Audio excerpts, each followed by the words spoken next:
बांग्लादेश में उपद्रवियों ने कब्जा कर लिया है।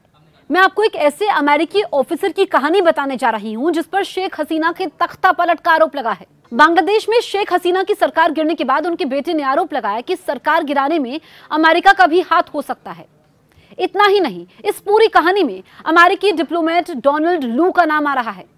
इस नाम के आने के बाद से चर्चा शुरू हो गई है कि डोनाल्ड लू जिस लिए जाने जाते हैं, क्या उन्होंने उसे फिर से दोहरा दिया है, क्योंकि डिप्लोमेटिक सर्किल में उन्हें रिजीम चेंज यानी सरकार बदलने का मास्टरमाइंड कहा जाता है। आइए जानते हैं कौन है डोनाल्ड लू। डोनाल्ड लू अमेरिका के स्टेट डिपार्टमेंट में bureau of south and central Asian affairs के असिस्टेंट सेक्रेटरी हैं।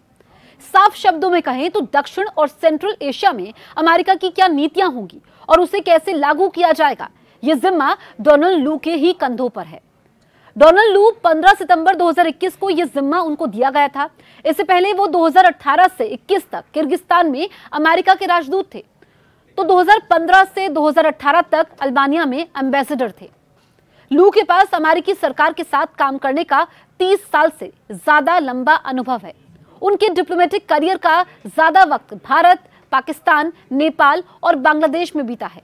इसीलिए इन देशों की राजनीति और डिप्लोमेसी के एक्सपर्ट माने जाते हैं। भारत से क्या उनका कनेक्शन है? लू भारत में लंबी कूटनीतिक पारी खेल चुके हैं। साल 1996 से 97 में वो पहली बार भारत में अमेरिकी राजदूत के स्पेशल असिस्टेंट बनकर यहां आए।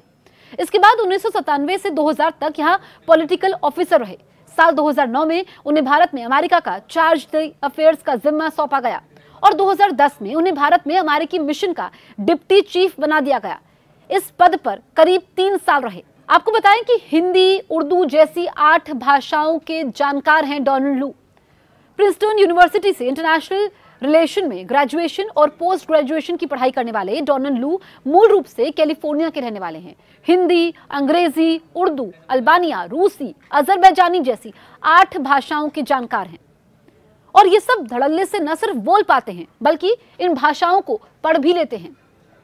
सामरिक विशेषज्ञों के मुताबिक हाल के सालों में अमेरिका की बांग्लादेश में खासी दिलचस्पी बढ़ी। इसकी 2 वजह थी। एक तो अमेरिका चाहता था कि बांग्लादेश चीन के करीब ना जाए।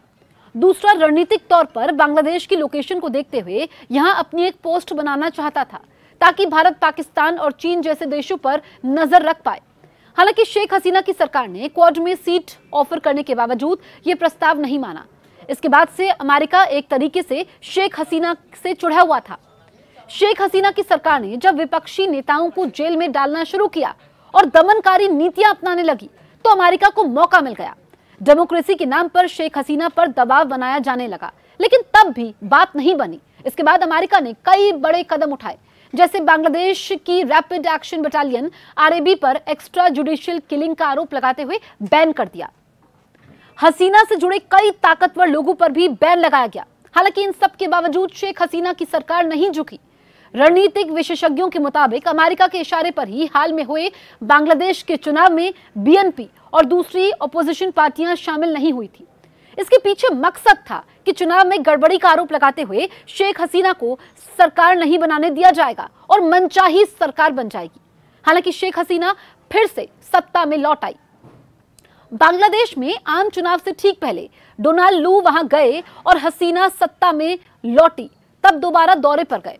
रिपोर्ट्स के मुताबिक आम चुनाव के बाद उन्होंने बांग्लादेश में कई गुपचुप बैठकें भी की। सामरिक विशेषज्ञों के मुताबिक चुनाव से पहले और बाद में लू के बांग्लादेश दौरे से भी इस बात को बल मिलता है कि सरकार गिराने में अमेरिका का हाथ है। आपको हमारे वीडियोस कैसे लगते हैं हमें कमेंट करके जरूर बताएं और अगर अभी तक आपने हमारे YouTube चैनल को सब्सक्राइब नहीं किया है तो तुरंत सब्सक्राइब करें।